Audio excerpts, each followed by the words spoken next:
Party अपने संगठन को मजबूती प्रदान करने के लिए बोकारो जिले में मिलन समारोह कार्यक्रम के माध्यम से पंचायत से लेकर गांव स्तर तक जुटी हुई है। बोकारो के कैंप 2 स्थित टाउन हॉल पार्टी की तरफ से मिलन समारोह कार्यक्रम आयोजित की गई, जहां आजसू सुप्रीमो सुदेश महतो की उपस्थिति में लोगों को पार्टी की सदस्यता दिलाई गई। आजसू पार्टी गांव से लेकर पंचायत स्तर तक मजबूत हो सके, इसके लिए पार्टी सुप्रीमो ने खुद कमान संभाला है। कार्यक्रम में विभिन्न पार्टियों को छोड़कर आए हुए सैकड़ों कार्यकर्ताओं को पार्टी का अंग वस्त्र प्रदान कर पार्टी से जोड़ा और पार्टी की सदस्यता दिलाई। इस दौरान आजसू सुप्रीमो सुदेश महतो, गिरिडीह सांसद चंद्रप्रकाश चौधरी, हजारीबाग के मांडू विधायक तिवारी महतो, आजसू के गोमिया के पूर्व विधायक डॉक्टर लंबोदर महतो सहित सैकड़ों की संख्या में कार्यकर्ता उपस्थित रहे। बहरहाल आजसू पार्टी पिछले झारखंड विधानसभा चुनाव में भाजपा से गठबंधन होने के बावजूद अच्छा प्रदर्शन नहीं कर पाई। अपनी कई सीटों को खोकर झारखंड में 1 सीटों तक ही सिमट गई। झारखंड के सियासत में जयराम महतो की पार्टी का मुकाबला हर मोड़ पर दे रही थी। आजसू सुप्रीमो सुदेश महतो अपनी सीट भी नहीं बचा पाए।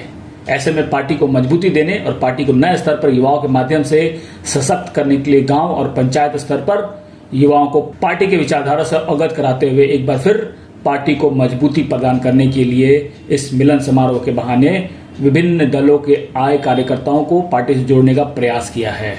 आजसू सुप्रीमो सुदेश महतो ने लोगों से कहा कि हमारी लड़ाई झारखंड के संस्कृति को बचाने की है और यहाँ के युवाओं को झारखंड में रोजगार मिल सके, ऐसा व्यवस्था करनी है। इसलिए आजसू पार्टी लगातार 1932 के आधार पर स्थानीय नीति और यहाँ के विस्थापितों को उसका अधिकार दिलाने के लिए विस्थापन नीति की मांग करती रही है। उन्होंने वर्तमान झारखंड सरकार को घेरते हुए कहा कि झारखंड में भ्रष्टाचार का बोलबाला है। यहाँ माफिया कोयला और बालू तस्करी में लगे हुए हैं। इसमें किसका हाथ है सभी जानते हैं।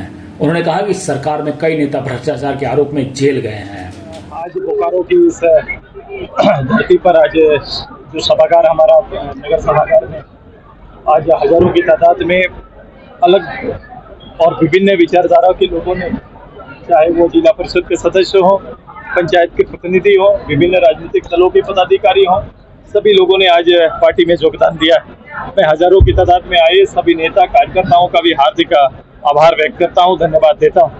अब एक नई शक्ति एकत्रित हो रही है, जिन्हें मैंने कहा था ये जो चुनाव से पहले जिस भ्रम के आधार पर सरकार ने लोगों के बीच में अपना चयन का आधार बनाया, वो बहुत दिन तक स्थिर नहीं रहेगा और वही आज 7-8 महीना के बाद ये चीजें दिखने लगी। लोगों का विचार के अनुकूल सरकार और शासन का ना पाकर लोगों ने अपना विचार बदला है और ऐसे संघर्षशील नेतृत्व को स्वीकार किया है जिसमें वो अपना राज्य का भविष्य और खुद का भविष्य देखते हैं।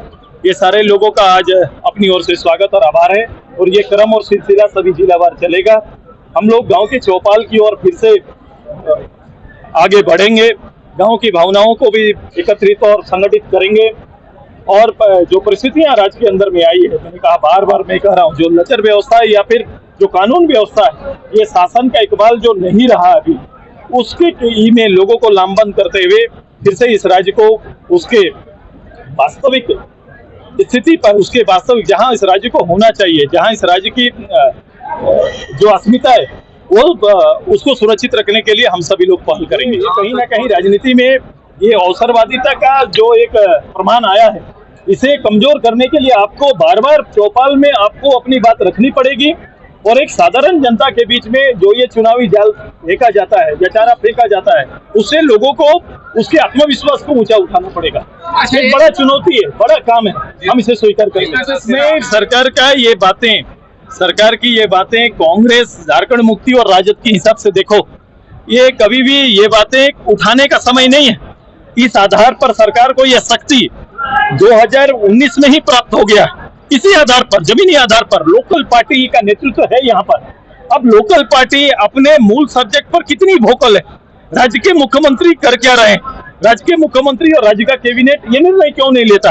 वो एक कैबिनेट और दायित्व में है तो उन्हें यह निर्णय लेना चाहिए। ये मंच में भाषण देने का विषय नहीं है, निर्णय लेने का विषय। कोर्ट ने भी इसको लेकर दिशा निर्देश इस विषय पर किया है, माननीय केंद्र सरकार का भी निर्देश इस विषय पर है और अगर ये जानबूझकर इसे राजनीतिक केवल व्यवस्था को इधर से उधर धकेलना चाहेंगे तो हाशिए में यहाँ की जनता रहेगी। बागमारा में जिस तरह से घटना हुई, बागमारा में जिस तरह से स्थानीय जो विधायक हैं, आपने एक मंच से भी कहा कि वो नहीं आए, चाहे ढुल्लू महतो वहाँ के क्रांतिकारी मजदूरों के नेता कहे जाते हैं, किस रूप में देखते हैं इस घटना को? नहीं आना देखो मेरे सहयोगी पूरे हैं, मेरे साथी हैं, आज भी हैं, तो ज्यादा जरूरी है कि लोगों के हित के लिए खड़े हों।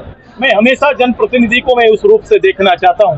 मैं ढुल्लू महतो के कार्यकर्ता के रूप में भी देखा हूं, इसलिए ढुल्लू जी को और तत्परता से इसमें होना चाहिए, क्योंकि बाघमारा क्षेत्र उनका है, वहां से वो प्रतिनिधित्व किए हुए हैं, परिवार प्रतिनिधित्व भी कर रहा है, भाई प्रतिनिधित्व कर रहा है, तो उनको इस विषय पर आना चाहिए। और इस लेवल पर, क्योंकि जहां पर घटना घटी है वहां के लोग, क्योंकि सांसद साहब वहां से हैं, वहां से ये पहुंचते हैं, पहुंचने के बाद जो परिस्थितियां आती है, भाई किसी कोई चाल धस गया, अब इसमें रोकने का क्या विषय आता है? क्यों रोका जाता है? क्यों नहीं पहुंचने देता है? अब मीडिया क्यों नहीं पहुंचेगी घटनास्थल पर? शासन ये दीवार क्यों लगाता है? शासन को ये अधिकार किसने दिया है कि शासन मीडिया को नहीं पहुंचने देंगे, जनता प्रतिनिधि को नहीं देंगे? मुझे पूरा विश्वास है कि अपने सहयोगी भी इस बात को ध्यान देंगे और निश्चित रूप से वहां के जो मजदूर हैं, अभी फंसे हुए हैं, इस परिवार का आज सिंदूर उजड़ा है, उस परिवार को न्याय दिलाने में पहल करेंगे। देखिए, ये जो घटना घटी है और जो लोग अभी भी फंसे हुए हैं, प्रशासन का रवैया बिल्कुल निराशाजनक था। मैंने दबाव बनाया कि भाई जो लोग फंसे हुए, 5 लोग फंसे हुए, उनको कैसे वहां से निकाला जाए और उनके परिवार को सपोर्ट किया जाए। लेकिन इस तरह का घटना को प्रशासन सीधे खारिज किया कि वहाँ इस तरह की कोई घटना हुई ही नहीं।